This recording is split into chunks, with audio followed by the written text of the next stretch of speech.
అప్పుల బాధలు వెంటాడుతున్నాయా? అయితే 6 జేవిఆర్ వారి జాతిరత్నాలు ధరించండి. నమస్తే welcome to our channel.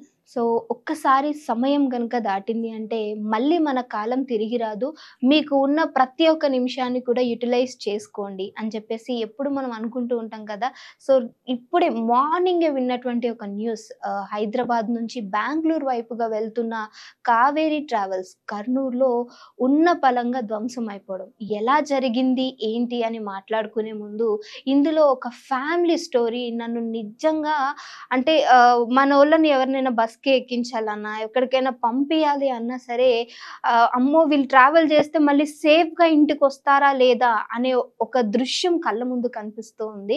So, ఇందులో ట్రావెల్ చేస్తున్నటువంటి చాలా మంది ఉన్నారు. చిన్న పిల్లలున్నారు, పెద్దవాళ్ళు, ముసలివాళ్ళు అందరూ ఉన్నారు. వీళ్ళు టైం లేదు అని చెప్పి తల్లిదండ్రులను కలవటానికి వెళ్ళేవాళ్ళు కొంతమంది ఉంటే, ఇంకా 2 రోజులైతే మనకి హాలిడేస్ ఒస్తాయి. అంటే సాఫ్ట్‌వేర్ జాబ్ చేసేవాళ్ళు.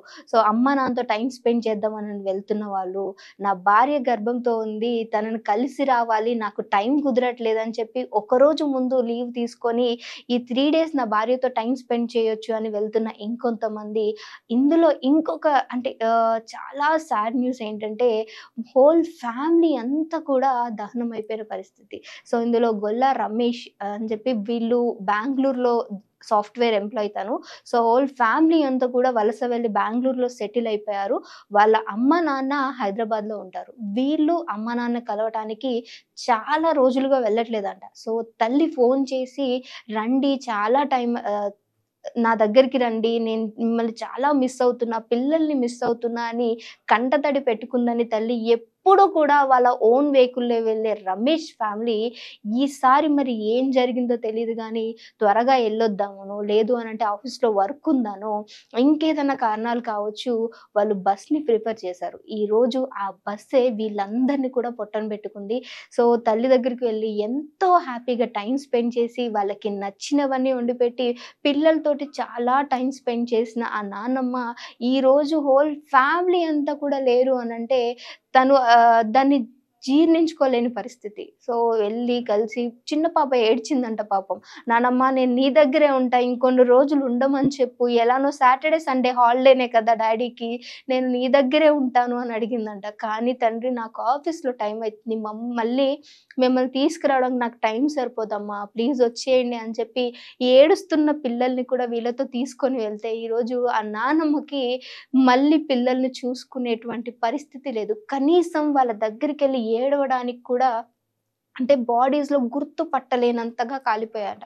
హోల్ ఫ్యామిలీ అంతా కూడా అంటే ఈ ఇన్సిడెంట్‌ని ఎలా తీసుకోవాలి అర్థం కావట్లేదు. సో, వాళ్ళు కార్‌లో వెళ్ళుంటే బావుండేదేమో. నేను వద్దు అని చెప్పాను. నా మనసు బాగోలేదు. పిల్లలు ఏడుస్తున్నారు. ఉంచేయి నాన్న అని నేను రమేష్‌ని ఎంత అడిగినా వినలేదు. ఈరోజు నా హోల్ ఫ్యామిలీ నా కొడుకే. ఓన్లీ సింగిల్ కొడుకంట. కానీ సింగిల్ కొడుకుతోటి ఇద్దరు ఆడపిల్లలు ఎంతో చక్కగా, ఎంతో బ్రిలియంట్ అయిన పిల్లలు ఈరోజు నా కళ్ళ ముందు లేరని ఆ నాన్నమ్మ ఎంతో ఏడుస్తూ ఉన్నారు. అంటే ఇలాంటి వాళ్ళే అందులో చాలా మంది ఉన్నారు. చెప్పా గదా! అంటే వైఫ్‌ని చూద్దామని అంటే ప్రెగ్నెన్సీతో ఉంది. టైమ్ స్పెండ్ చేద్దామని 1 డే లీవ్ తీసుకొనెళ్ళిన తను అంటే అందరి పేర్లైతే నాకు తెలీదు. పేర్లైతే ఇంకా బయటకి రాలేదు కానీ వీళ్ళ ఫ్యామిలీ గురించి ఈ ఒక్క ఇన్సిడెంట్‌ని నేను పర్టిక్యులర్‌గా ఎందుకు చెప్పాలనుకుంటున్నానంటే మొత్తం ఫ్యామిలీ అంతా కూడా ఈరోజు కళ్ళ ముందు లేని పరిస్థితి కనిపిస్తూ ఉంది. సో, ఈ ఇన్సిడెంట్ జరిగింది మొత్తం కూడా కర్నూల్‌లో. ఎలా జరిగింది ఏంటి అనంటే యాక్చువల్‌గా ఈ కావేరీ ట్రావెల్స్ అనేవి వన్ ఆఫ్ ది టాప్ బ్రాండ్‌లో ఉంటాయి. అంటే బస్ ట్రావెల్స్‌లో ఈ ఆరెంజ్ ట్రావెల్స్, కావేరీ ట్రావెల్స్ ఇవన్నీ కూడా మనకందరికీ తెలిసిందే. సో, ఈ బస్సు 9:30కి స్టార్ట్ అవ్వాల్సింది యాక్చువల్‌గా ఏదో టెక్నికల్ ఇష్యూ వల్ల 3 అవర్స్ డిలే అయ్యిందంట. అంటే ఆల్రెడీ బస్‌లో టెక్నికల్ ఇష్యూ ఉందని వీళ్ళకి తెలిసినప్పుడు ఎంతో కొంత కాస్త కేర్ అనేది తీసుకుండాల్సింది. లేదు అనంటే కనీసం ఎప్పటికప్పుడు ఒక పర్సన్ అక్కడ ఉంటారు. డ్రైవర్ కాకుండా ఇంకో పర్సన్ ఉంటారు కాబట్టి ఎప్పటికప్పుడు మెలకువగా ఉండాలి బస్‌లో ఉన్నటువంటి వీళ్ళు ఎవరైతే ఉన్నారో మేనేజ్‌మెంట్ అనేది. కానీ వీళ్ళు పడుకొని లోపల ఉన్నట్టు ఏసీ బస్ కాబట్టి మొత్తం డోర్స్ అంతా క్లోజ్ ఉంటాయి. సో, బయట ఉన్నటువంటి సౌండ్ కూడా లోపలికి రాదు. బహుశా అందుకే ఆ చిన్న యాక్సిడెంట్ జరిగినప్పుడు కూడా వీళ్ళెవ్వరికీ తెలిసుండదు. ఎందుకనంటే బస్ స్టార్ట్ అయ్యి ఆల్రెడీ 3 అవర్స్ అయిపోతుంది కాబట్టి డిన్నర్‌కి ఆపుంటారు. డిన్నర్ చేసి కూడా అందరూ పడుకున్న పరిస్థితి. ఎందుకంటే మళ్ళీ మార్నింగే లేసి ఆఫీసెస్‌కి వెళ్ళాలనో, లేదు అంటే చాలా పనులుంటాయి కాబట్టి అందరూ గాఢ నిద్రలో ఉన్నప్పుడు ఈ సంఘటన జరిగింది కాబట్టి ఎవరు కూడా మేల్కోలేదు. మేల్కున్న కొంతమంది బయటపడ్డారు. వాళ్ళ పరిస్థితి కూడా చాలా విషమంగా ఉన్నట్టు తెలుస్తుంది. 25-30 మెంబర్స్ ఆల్రెడీ చనిపోయినట్టు నోటీస్ కూడా మనకు అందింది. సో, ఈ యొక్క బస్సు ట్రావెల్ అయ్యి వెళ్తున్నప్పుడు ఎదురుగా వచ్చినటువంటి బైక్ అనేది ఆ టైర్ కిందకి వెళ్ళిపోవడము, ఆ టైర్ కిందున్న ఆ మనిషి కూడా నుజ్జు నుజ్జు అయిపోయాడంట. అసలు ఆ పర్సన్‌ని కూడా గుర్తుపట్టలేని పరిస్థితి కనిపిస్తుంది. సో, ఏదైతే ఈ బైక్ అనేది టైర్ కిందకి వెళ్ళిపోయిందో, ఆ టైర్ దగ్గర ఉన్నటువంటి ఇంజిన్ ఏదైతే ఉంటుందో మనకి పెట్రోల్ ట్యాంక్స్ ఉంటాయి కదా! సో, ఆ ట్యాంక్ దగ్గర ఆ బైక్ అనేది పేలిపోవడం జరిగింది కాబట్టి మొత్తం బస్ అంతా కూడా క్షణాల్లో ధ్వంసం అయిపోయింది.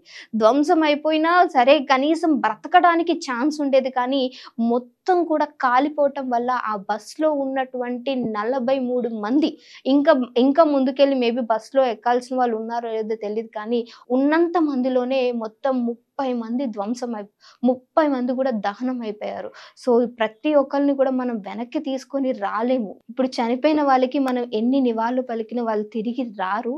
కానీ బస్ డ్రైవర్స్ కావచ్చు, బస్ మేనేజ్‌మెంట్ అనేది ఒక్కసారి మీరు బస్ ముందుకు వెళ్తుంది అనంటే, అందులో ఉన్నటువంటి ఆ టెక్నికల్ ఇష్యూస్ కావచ్చు ఏవైనా ఎందుకంటే మిమ్మల్ని నమ్మి మేము డే అంతా మీతో ట్రావెల్ చేస్తున్నాము అనంటే ఎంతో సెక్యూర్‌గా ఫీల్ అయ్యే ఆ బస్ అనేది చూజ్ చేసుకుంటూ ఉంటారు. కానీ ఈరోజు ఆ ఒక్క నమ్మకాన్ని కూడా ఈరోజు బస్‌లో ట్రావెల్ చేసినా, కార్‌లో ట్రావెల్ చేసినా, ట్రైన్‌లో ట్రావెల్ చేసినా, హెలికాప్టర్‌లో ట్రావెల్ చేసినా ఎక్కడ కూడా ప్యాసింజర్స్‌కి సేఫ్టీ అనేది లేదు. సో, దయచేసి మీరు ఏదైనా సరే వెహికల్స్‌ని డ్రైవ్ చేస్తున్నా కొంచెం ఒక కంట కనిపెడుతూనే ఉండండి.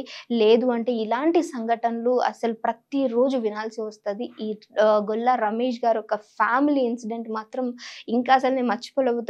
చిన్న పిల్లలు కావచ్చు ఎంతో ప్రేమగా వాళ్ళ నానమ్మ దగ్గర నుంచి తిరిగి వెళ్ళి సంక్రాంతికి తిరిగి వస్తాను అని చెప్పి తిరిగి రాని లోకాలకెళ్ళిపోయారని వాళ్ళ ఆవేదాన్ని కావచ్చు, ఆళ్ళ ఫ్యామిలీకి జరిగిన నష్టాన్ని ఎవరు కూడా పూడ్చలేము. సో, దయచేసి ఈ బస్ మేనేజ్‌మెంట్స్ అనేవి ఖచ్చితంగా మీరు ఒక ట్రావెలింగ్ నడుపుతున్నప్పుడు ఒకసారి కేర్ తీసుకోవాల్సిందంతే. లేదు అనంటే మీరలాంటి ఒక ట్రావెలింగ్ అనేదే నడపకూడదు. ఎందుకనంటే మా ప్రాణాలు మీ చేతుల్లో పెట్టి మేము మీ బస్ ఎక్కుతాము. సో, దయచేసి ఒకసారి చూసుకోండి. అండ్ ఇలాంటి ఇన్సిడెంట్స్ మీరు వెళ్ళినప్పుడు ఎప్పుడన్నా మీకు ఎదురవుతే కింద ఖచ్చితంగా కామెంట్ చేయడం మర్చిపోవద్దు. Thank you so much.